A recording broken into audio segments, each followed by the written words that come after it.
8 வயது சிறுமியை பாலியல் வன்கொடுமை செஞ்ச வழக்கில் கைதான நபருக்கு மரண தண்டனை விதிக்கணும்னு பொதுமக்கள் வேண்டுகோள் விடுத்திருக்காங்க. 2 வாரங்களா காவல்துறையினருக்கு தண்ணி காட்டிய நபர் கைதானது எப்படின்னு இப்போ பார்க்கலாம். அவன் உயிரோடவே இருக்கக்கூடாது சார். அந்த காட்டு மிருகத்தை என்கவுண்டர்ல சுட்டு தள்ளுங்க. 8 வயசு குழந்தைய சீரழிச்சவன்லாம் வாழவே தகுதியில்லாதவன்.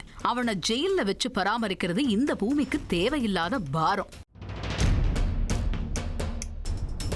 அவனால சமுதாயத்துக்கு எந்த நல்லதும் நடக்க போறதும் கிடையாது. அவனால அவன் வீட்டுக்கும் எந்த பிரயோஜனமும் கிடையாது. அப்படிப்பட்ட ஒரு ஜீவராசி இந்த பூமியில வாழ்ந்து என்ன பிரயோஜனம்? இந்த போல குற்றவாளிகள் எல்லாம் நேரத்தை வீணடிக்க கூடாது, விசாரணை வைக்கக்கூடாது. இவர்கள் எல்லாம் சுட்டுத்தள்ள வேண்டும். சாதாரண ஒரு தண்டனையை கொடுக்காம அப்படிப்பட்ட கொடூரனுக்கு நல்ல ஒரு மரண தண்டனை அவனை சுட்டு தள்ளும்படி நாங்க காவல்துறை கிட்ட கேட்டுக்கொள்கிறோம்.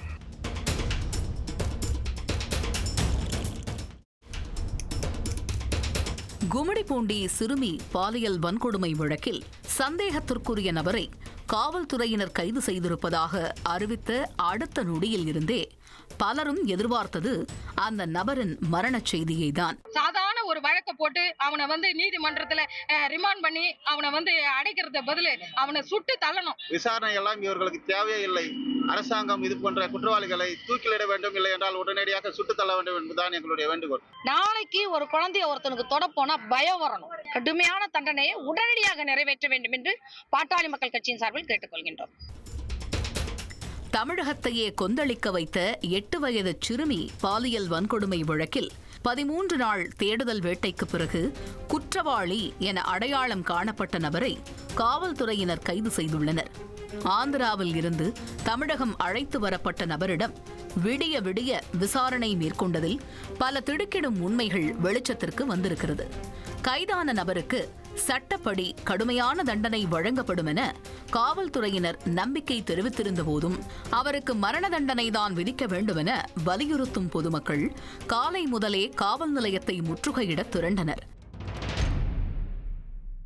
கடந்த 12ஆம் தேதி திருவள்ளூர் மாவட்டம் ஆரம்பாக்கம் அருகே உள்ள கிராமத்தைச் சேர்ந்த 8 வயது சிறுமியை வடமாநில இளைஞர் ஒருவர் கடத்தி மாந்தோப்பில் வைத்து பாலியல் வன்கொடுமை செய்தது பெரும் அதிர்ச்சியை ஏற்படுத்தி இருந்தது. சம்பவம் நடந்து கிட்டத்தட்ட 2 வாரங்கள் ஆகியும்